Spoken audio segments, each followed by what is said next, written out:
new countdown, and we are going to wing it. That sounds very Welcome to special. Nerds. Sorry. Welcome to Nerds Out of Water, the only podcast where tech gurus and good vibes collide. I'm Michael, and I'm joined by my partner in tech, David. We've been mixing brains and brawn in the tech world for decades. That's how old we are. I'm Michael. I'm the CTO at TeamScale. Picture a tech whisperer for businesses that are like, help, we're growing too fast. I just imagine them sitting going, help, you're going too fast. Help me, help me. We swoop in with the coolest tech solutions and advice, turning chaos into calm. And I'm David, steering the ship up one bright cloud. You can think of us as tech wizards trying to forecast the future of autonomous vehicles, AI, and all the jazz that sits around that. We're basically setting the stage for Industry 4.0, and I think between us, it's going to be an epic journey. Here's the deal. Michael and I throw our views into a blender. We whack it onto high and pit puree, and we look at things from fresh perspectives. You may not always agree on our choices. We don't always agree on our own perspectives. But I promise you, at the end of the day, you will have a brain buzzing set of ideas that you'll go away and think about. What are our thoughts today? Well, it's been, I looked earlier. Last time we recorded a podcast was actually May 2022. So it's been a little while. And in that time, a lot has changed, really a lot. We've seen so much change in the tech space, and during that time, obviously the pandemic has closed down. We've seen people going back to the office. We've seen travel happening again. We've seen all sorts of good things happening. So not all of it's bad. One of the biggest things we've seen is the democratization and the consumerization of AI. When we last recorded this podcast, we spent a lot of time talking about AI as if it was the realm of tech enthusiasts and nerds like us. Now it seems like everybody just can turn on ChatGPT or whatever they're using and get into the weeds, so to speak. It's having a huge impact on society. It's having a massive impact on education because students can use AI to do their assignments. And while it does offer opportunities for learning, it does also raise concerns about academic integrity. There's a whole lot of stuff going on in the creative space, both good and bad. It's able to generate music, art, literature, and obviously there's a lot of legal implications in that it's stealing the art, music, and literature from the people who created it in order to create new stuff. It's definitely blurring the lines between human and machine generated content. And then, of course, the big one is ChatGPT and OpenAI, where it's pretty much become the go-to tool for everyone to get instant information. And in some cases, it's even rivaling Google and any other search engines. What do you think of the implications of this, David? Well, I think one of the last conversations we had was around deepfakes and how deepfakes were becoming maybe a problem in the future. And I think we spoke about banks losing money because people had approached them to using deepfakes. And now we look at it. We've got we've got Llama. Llama coming out is going to really open up the capability for anyone to be able to create AI. So we've had Llama 1, Llama 2, and now Llama 3 is going to be dropped maybe this year. That is going to be, according to Mark Zuckerberg, to be able to, any person is to be able to create an AI. So is that dangerous? How's it being controlled? What does it mean for everybody else? Because the implications on you and I really comes down to what do we start believing? Mm. Who is controlling the information? Is the information correct? We look at some defense maps, and I think there was a whole article released recently around defense maps where they couldn't believe whether a boat, I think this was Ukraine-Russian conflict, and a boat had left port, had been blown up, but then had reappeared back in port. Mm. And it's because the the boat had actually never left port. It was all a deep fake on a massive scale that had come out. So Mm. from defense through to robotics in the homes, through to industry 4.0 in our factories, we've got to really start thinking about how we control it. And there are so many ways this can be misaligned and misrepresented, but also there is ways that we can use this for the better. And you mentioned Mm. education. Tool, Education is a- obviously one of those. any Sorry, t- any tools are going to can be used for good or evil, evil. But evil. the I think the challenge we've got is to try and figure out how to continue using it for good, and try to not maybe restrict is the wrong word, but try to discourage the use of it in bad ways. One of the things I went to a conference late last year, and in in the AI space, and they were talking about how, you know, putting a stop to AI was a really bad idea, because the people who don't listen to, and I'm, mentioning countries like China or Russia, I guess, but, and North Korea even, but they would not have the they wouldn't stop doing things, and therefore we'd we'd just get everybody else would just get behind in the development process. So I think stopping development and research into AI is probably not a great thing, but we've got to find ways to discourage the bad use of it, and I'm not sure how to do that. Any ideas? Cool. Encourage the bad use of it. I know that my 15-year-old uses AI to do his homework, Hmm. and he just gets the AI to bring up the results, and he then reapplies it into his own wording and submits it. Is that Which a good thing? is the same Is that thing something of a it's the same thing we used to do with encyclopedias in the library, right? That's right, exactly where I was It's just heading. a lot It's, quicker. and we used to copy it word for word, sitting there in Hmm. a musky old library.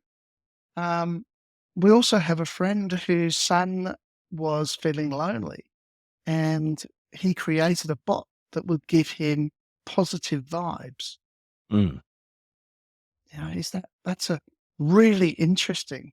So this bot would actually talk to him, and he would talk to it, but it wasn't a human, but it would give him positive statements. Mm. Therapy is a really interesting use for AI, in that you can give um, an AI program or a model the capabilities to, based on previous conversations with people of similar, with similar issues, can use them to ask questions and not necessarily instruct them on what to do, but just continue to ask the right questions that might drag out the person's capabilities to make a choice to change things on their own. And open source large models using AI agents are really building up both real world use cases as well as non world cases to Mm. build up data sets to Mm. understand how we should feel. How there's a statement that the AI is trying to understand how we should feel. Hmm. That's a scary statement. The AI is thinking how we should feel. Shouldn't we feel that? Yeah. Yes, I agree. I mean, in the you've seen the cases around, a lot of lawyers have been using ChatGPT to pull out just different areas of their practices, and there's been mistakes in those, which they haven't checked, obviously. But when it comes to healthcare, that becomes even more critical, because you're talking about potentially someone's life, or someone's ability or health to live and live in a comfortable way. Yeah, synthetic data. So you've got your lawyers looking at large data models of synthetic data, which are both real and non-real. Being synthetic, they're non-real, but they're then training other AI, other modules, and I just don't see. It worries me how we're controlling it, how we're going to control it. And if you just Google synthetic data and AI capabilities of the future, and there must be 100 requirements for people looking for data sets to understand what will be happening in the future. All the Mm, universities are looking at what is the implications of this, mm, because I don't think there's a clear way forward. mm. Yeah, there's no clear way forward. But then we've had this in the music industry for a number of years, where the the media changes, whether it's going from record to tape to CD to MP3, MP3 to streaming. Every time that happens, the whole industry goes into disarray, and they go, "We don't know how this is going to work."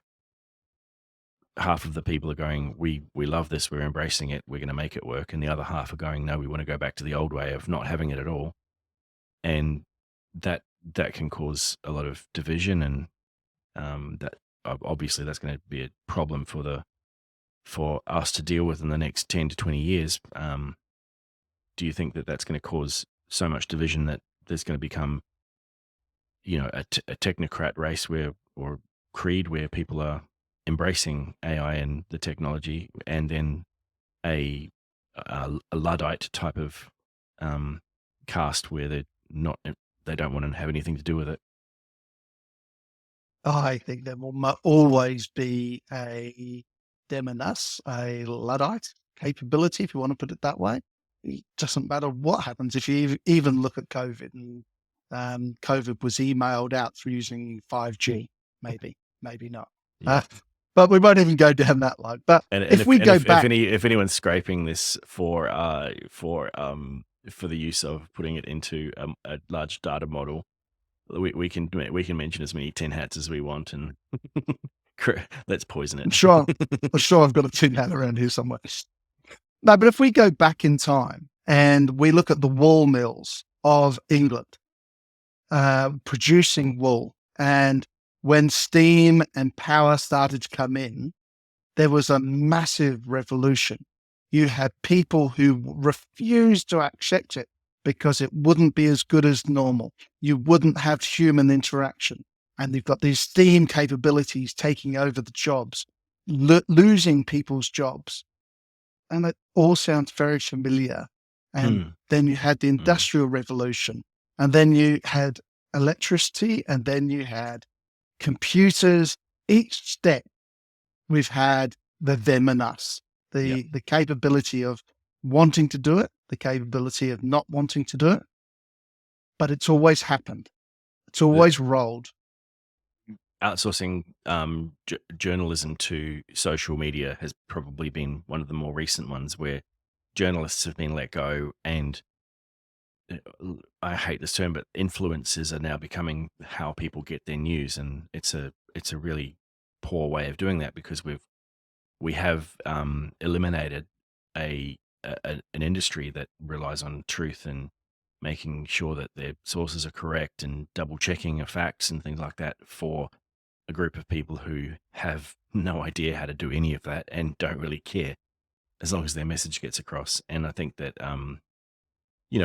that will even itself out. But now we've got the added problem challenge of having AI in there as well, who can generate facts as if they're facts, even if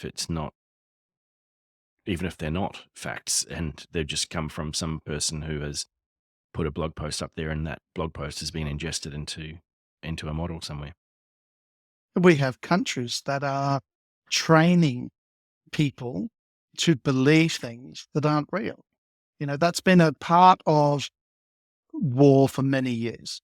But Propaganda. now we're actually propaganda. We're now actually producing videos that people watch that may or may not be real, that are AI generated, that people look at again and again and again. And finally, they believe that this is a real thing after probably 4 or 6 months. And all of a sudden, something else ticks them over that pushes them, the country, over the edge, which may create a war, which may stop a war. Could go either way. But this is all sounding very deep and nasty. But let's look at some really good positive things. Let's think about factories and Industry 4.0 and how we're going to change our factories with robotics. So robotics, the old-fashioned robots that are building cars, they're gone. They're going to go. We're going to have humanoid-like robotics now moving around. Tesla, for example. Where do I go with Tesla? The Cybertruck that we spoke about? We have to start at the Cybertruck. It's still really ugly, really, really ugly. And from what I've seen, even outside of it being very ugly, it's not very practical. But it still does have a barbecue that pulls out from the back. I know. And I think they rely on the shock and awe factor of having a really ugly truck that doesn't really improve your life any. And it will never be brought to Australia. No. And that's hard because if you remember, I was one of the ones who wanted one at the beginning. Yeah. Look, I'm so glad I did. I'm sure you'll get the Cybertruck V2. Ooh. Okay. Cybertruck. Tesla Robotics, with Elon Musk. Robotics. Going back to the conversation. Tesla with Optimus are now moving from electronic vehicles into a robotics company. They really are. They're trying to push. Elon Musk himself has come out and stated they're moving into robotics with Optimus. The new Optimus robot has gone from a figurine into real life, and they've got Optimus moving. I've got him. That's a scary statement. They've got Optimus moving around at about 3 mile an hour, 2 mile an hour, which is an optimum speed for a factory setting. And where does that go? Where does that take Tesla when they move into robotics? Are they going to go into domestic robotics? I wouldn't mind a domestic, but do I want AI in my house that deeply? Well, I look around my office and I'm very much controlled by AI already. So there's a question mark there. And I guess then there's a security risk as well. Like how connected is that robotic or domestic robot, and how much information could be transmitted from that domestic robot to advertisers or bad actors, and vice versa. Could those bad actors actually push information back to that robot, that domestic robot, that would allow it to do damage to, a massive amount of households in a particular region? At the moment, if my vacuum cleaner, my robot vacuum cleaner, was taken over by, a bad actor, what's the worst that it could do? That's right. It might walk out the door and wander down the street. I guess it could get into my network, and it's not even on the network. So, but yeah, then. But mine is. Right. Mine's on the network. There's a movie out at the moment. I can't think of the name of it off the top of my head, where all of the electric vehicles all of a sudden go to block the entrances to a city. Right. Because they've been told to by an AI agent. And, one thing after another, you cannot get in or out of the city because every road is blocked by brand new electric vehicles. I wish I could remember the name of it. I only watched it recently. But I think there's a negative. There's plots like this that have been on Star Trek for years. So It's not a Oh, new plot, but they're just trying to make it into something that could happen today. And I think but that that's it's a interesting. realization, isn't it? Yeah, It it's a makes people realization. Yeah. think about realization. And if you look at scams and frauds and the way that could go Mm. from there, that are around the marketplace of this, talking about scams and frauds, NFT. So yeah, while we've been away, Sorry, should I talk about that? uh, I don't know. I think I haven't been a huge advocate of NFTs.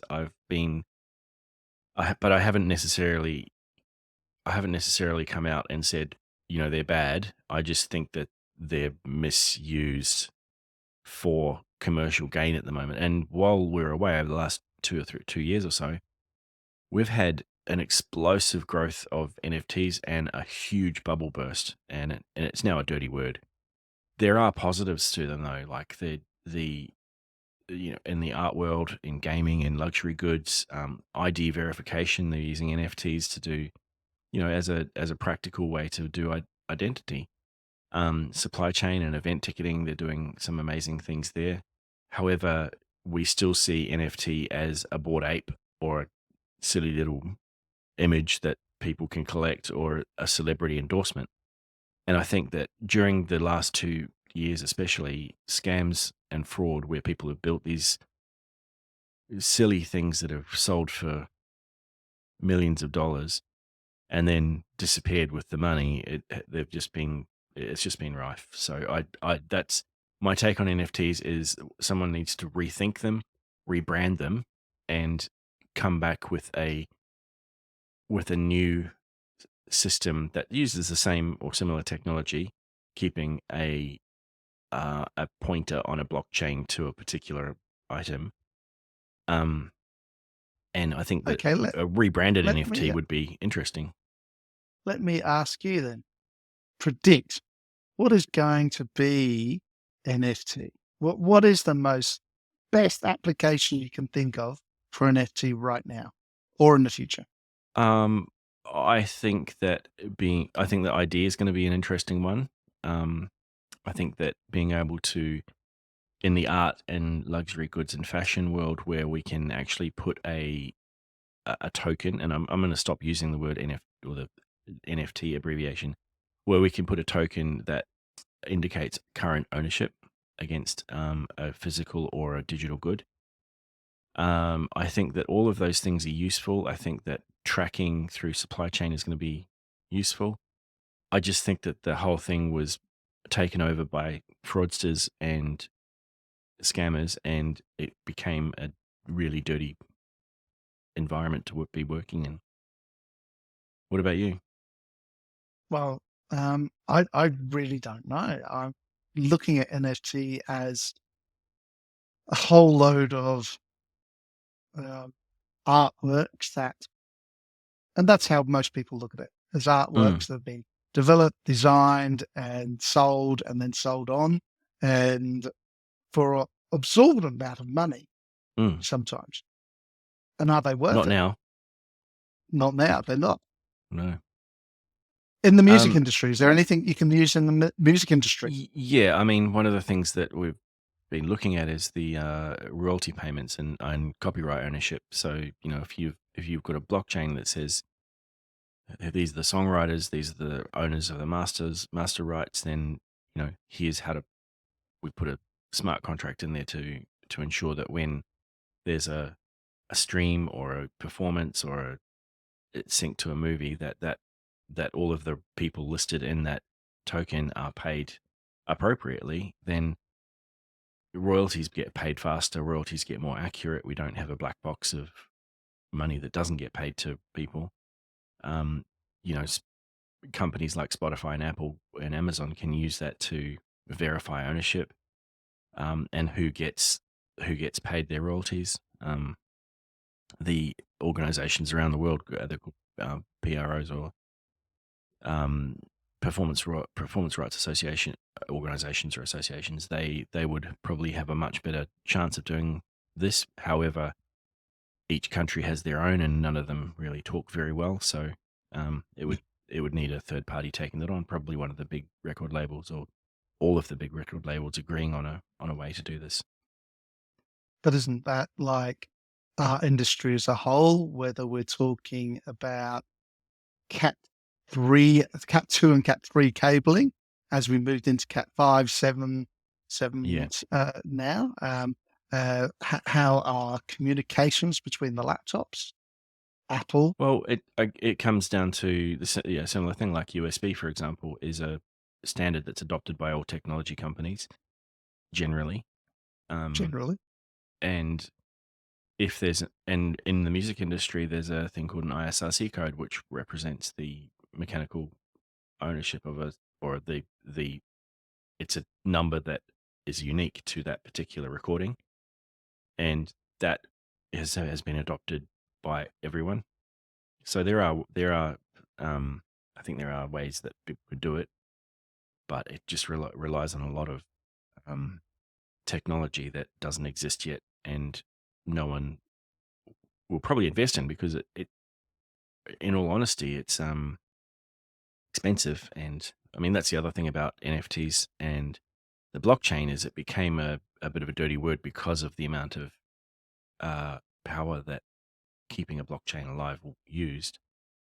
One thing that NFTs have done is forced the creation of new blockchains that create that run on sustainable energy. So that's a positive.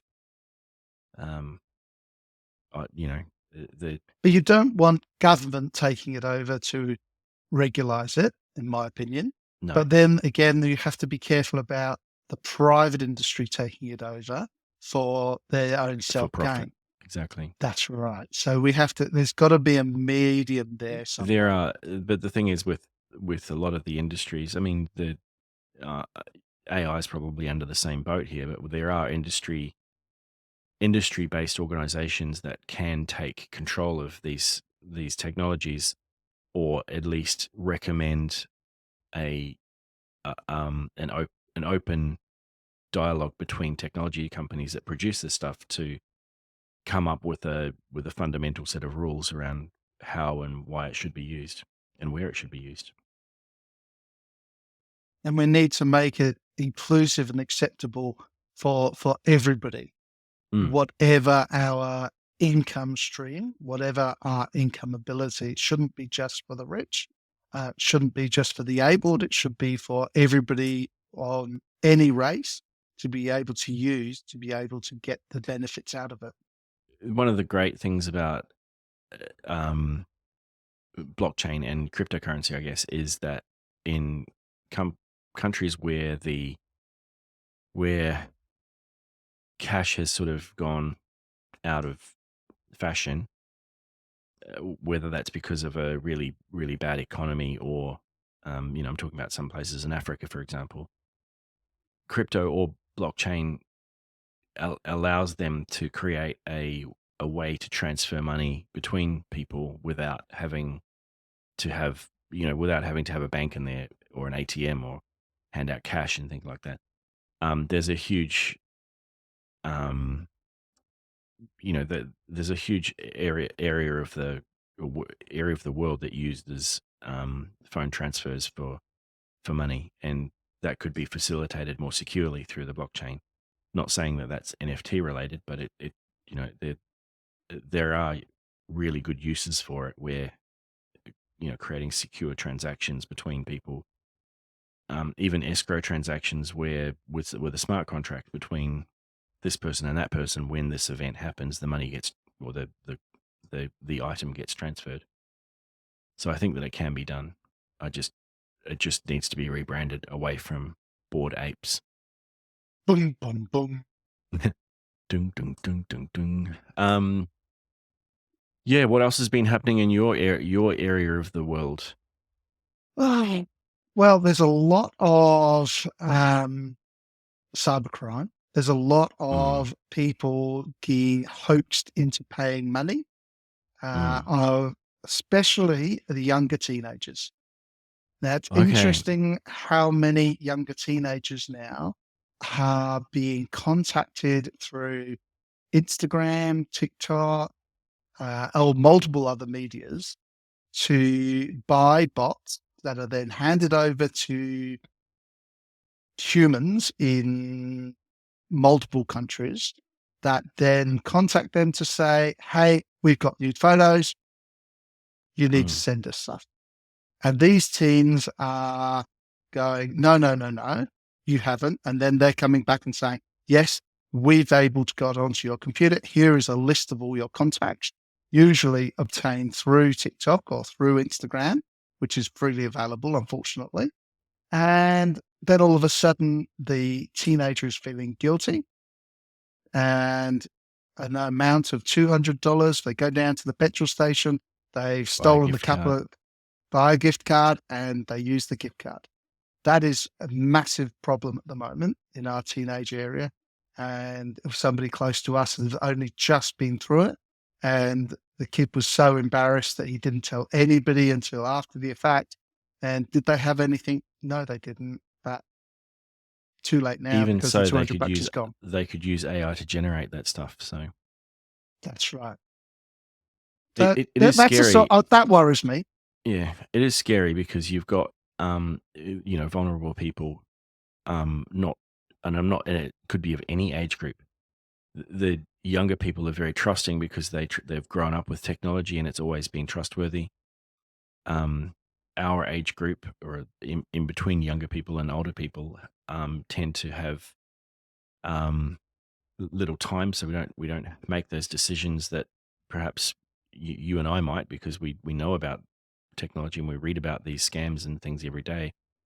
And then there's older people who just never have any chance of seeing through these. I mean, they're not just doing technology based scamming; they're doing human engineering, Yeah. and it's not fun. I was listening to something the other day that where there was in Nigeria, there's a group of scammers who are, they've scammed a lot of the money for COVID relief and from the US. So anything between 100 million and 100 billion and 400 billion dollars from COVID relief funds, just by applying for them and asking to transfer them to a different bank account or using money mules to do that.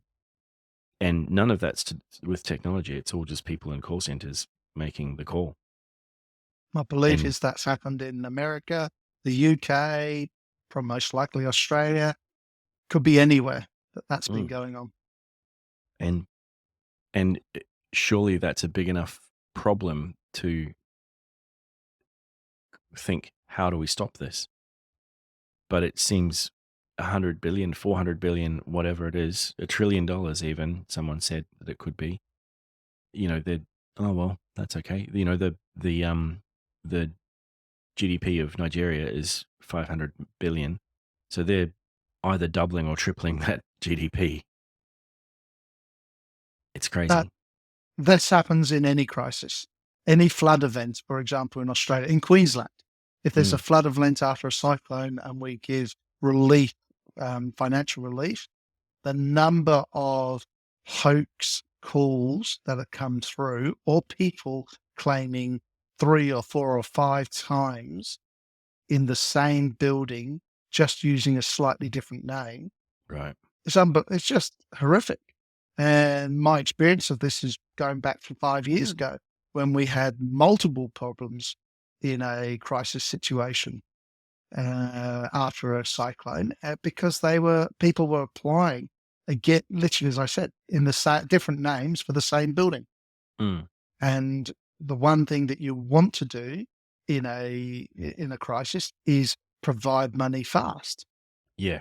because people on the ground are suffering. So you need to be able They've to often lost a lot of things like ID, passports, correct. things that can prove they are who they are. So it's an easy way to say, actually, I don't have that information anymore. Sorry, Yep. it all So got destroyed.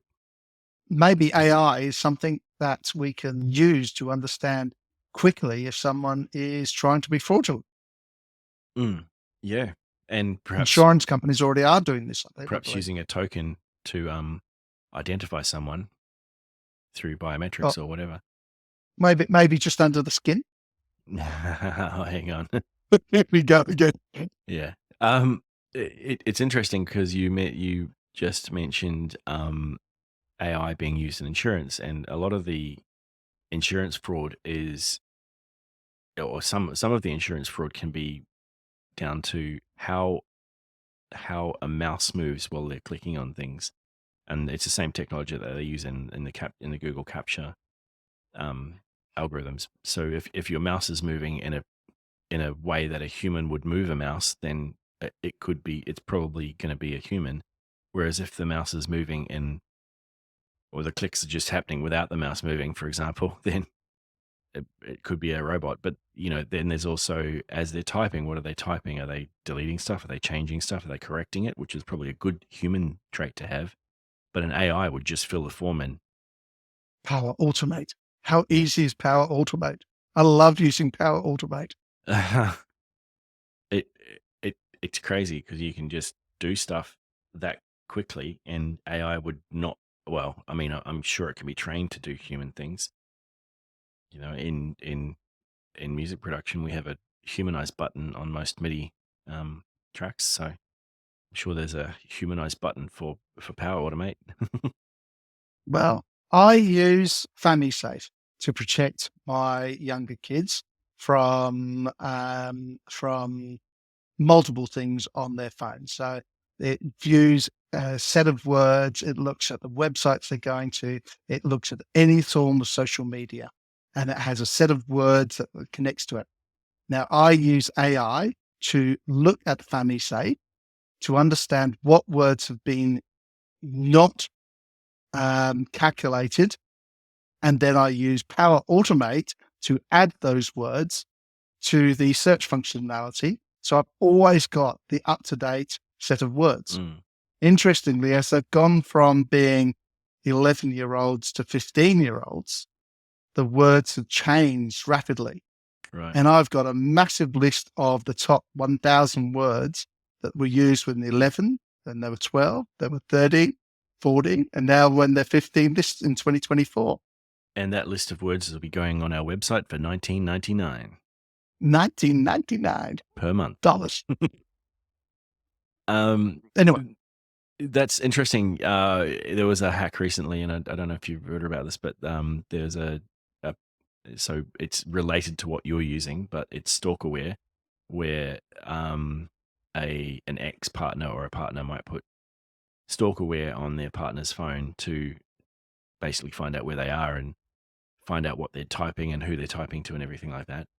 There was a hack that hacked the stalkerware and told the people who were being stalked that they were being stalked and who was stalking them, in order to, there was no money involved. It was just hey, we're going to do this. And they did it, and killed a whole piece of software that shouldn't have been there in the first place.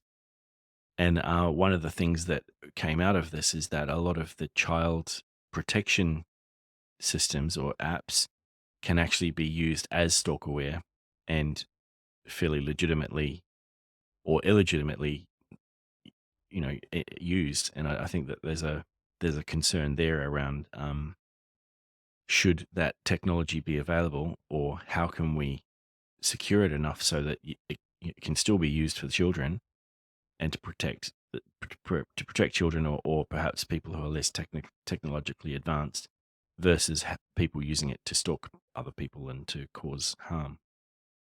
now I would argue that it's valuable only because I have thought of two different instances of my kids being um, scammed Hmm. by people pretending to be school kids. Mm. So I've seen that. Now I completely understand how it can be stalkerage because I Mm. see every single thing they type, literally word for word, Now, in any app. what if someone's partner is technologically inept and is likely to fall for scams? Is it okay to put that on so that you can protect them? They're an adult. That's a bigger scary. As long I as they're guess in agreement to it, I I suppose. guess there's a consent thing there, isn't there? Yeah, my kids have agreed that part of owning a mobile phone has to have this app on it. And So they are fully aware. at what point do you say, okay, you're on, the training wheels are off, it's all yours, That's right. Is it 16 or 18? I don't know. or 43? Yeah. For the girl, it's 20 to 28. All For the boys, they're on their own. right. And and now we're going to get an entire generation of woke people going, oh, you can't say that stuff. I know. I apologize. Yeah, we are Gen X, everyone. So we don't care. We're respectful of everything, but we don't care. As I said at the beginning, you may not agree with all of our views. The just to wrap up, like, I think that the technology landscape over the last 2 years is hugely changed, and I mean, it's getting more and more difficult to keep up with things. I think that that it's important that we do, and it's important that everybody, even if you're not working in technology, understands some of these things, understands how to find fake news, understands how to understand where ChatGPT has generated something, or when an AI has created a person, you know, and is using that to embezzle money from you. We should be in a situation where we don't trust anything until we trust them. Do you have safe words? Like, if, for example, there's a scam at the moment where you'll get a call from someone and it's using their voice, and it says that they're stuck overseas and they need some money, and it sounds like them, it talks like them, because they've used everything. What they're saying is you need to have a safe word that you've agreed, or a phrase that you've agreed prior, so that this is what to say, and I will believe that it's you. And how long would that last before they could crack that? Oh, my safe word's orange. Oops. Now everybody knows it. Nothing rhymes with orange. Nothing wrong with that. Yeah. It's one of my favorite knock-knock jokes, actually. Knock, knock, who's there? Who's Banana. there? Knock, knock, who's there? Banana. Knock, knock, who's there? Banana. Knock, knock, who's there? Orange. Orange who? Orange, you glad I didn't say banana? And we said he didn't have any dad jokes. No one said that at all. Oh, No one said that. I think you're right. I think people should have safe words, but then how quickly will that be resolved and found out? Well, Because and that people comes back to even tokens. I think, if you can if you can produce your ID with a token that is a passphrase, as well as a third party handshake type of thing, then there's no question. But that, I guess, the technology would catch up to that as well eventually. and it come back down to the fact of most of these, no, some of these are going to the elderly, to the older people, and it's Yeah. from a younger grandchild. Hey, Gramps, I'm stuck in Japan. I need some money. I've injured my leg. What's a safe word? Oh, I can't remember the safe word because I'm in hospital. Oh, okay. I'll transfer the money now. Yeah. The safe word doesn't mean a thing if it goes out the window. Yeah. Yeah. Yeah. Touch your fingerprint here, and I can confirm that it's you. Touch your fingerprint here. Use the RFID that's under the skin, and take out your COVID coupon that will allow you to access. And put on your tin hat. So, David, it's January 2024 when we're recording this, 8th of January 2024. What are your predictions for this year? Predictions for this year is going to be massive changes in the way AI is brought up. I think that's where it's going to end up. I think we're going to see Boston Dynamics slowing down on their robotics, Tesla coming way forward with their humanoid robotics. And I think open source large models are going to be really the thing of the future. I think the old university style languages are going to be changed by open source Mm, and open source large models such as Llama. mm. Yeah. For me, I think that this year we're going to see, and this is probably in contrast to your predictions. I think we're going to see people relying less on technology and trying to become um, more open to human connection, because we've been through a few years of very little human connection. I think that we're going to see technology becoming more ubiquitous. So we are going to see a situation where we don't necessarily call it technology. It's just a thing that we have. When we first got mobile phones, they were, wow, I've got a mobile phone. Now it's like, oh yeah, it's my phone. It'll just become a part of everything. And I think that's what's going to happen with things like AI. Instead of going to, um, I got this from ChatGPT. It's just like, oh yeah, here it is. I think that I agree with you on the robotics thing. I think we're going to see a lot more robotics. And unfortunately, I think we're going to see a lot more scamming happen, a lot more security, a lot more people being scammed. And I don't think that there's any way through that. I also see that, based on what's just happened in the EU with the AI summit, I think there's going to be a lot more regulation in place around AI and how it can be used. Whether people follow that or not is a different story. Wow. So let's come back to this in 12 months and see how we did. Mobile phones. I think the mobile phone of the future is on your hand. Well, you've seen the Star Trek one, right? The one you put Well, on your collar, and yeah. I mean, Anyway, I still talk through we my wrap. watch. We wrap. We shouldn't start it up again. Well, Conversation for another time. Topics for next time. Thanks everyone for listening, and we'll talk to you next time. Have a great time, everyone. Look after yourselves from Michael and I at Nerds Out of Water.